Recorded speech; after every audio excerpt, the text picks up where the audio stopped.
আজকে 3 তারিখ বাবা লোকনাথের তিরোধান দিবস।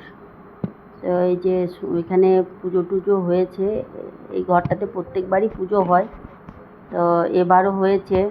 খুব ভক্তি শ্রদ্ধার সঙ্গে পুজো হয়েছে। আর আমি যখন গেছিলাম তখন পুজো হয়ে গেছে। আর এদিকে ভোগ টোগ সব দেওয়া হয়ে গেছে, এগুলো সব এখানে নামিয়ে রেখেছে। আজকে আমার একটু যেতে দেরি হয়েছিল, তাই পুজোটাও ঠিক করে দেখতে পারিনি।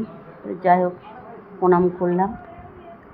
আর এই যে খাবারের টাইম হয়ে গেছে, তাই সব খেতেও বসেছে, এই বসছে সবে।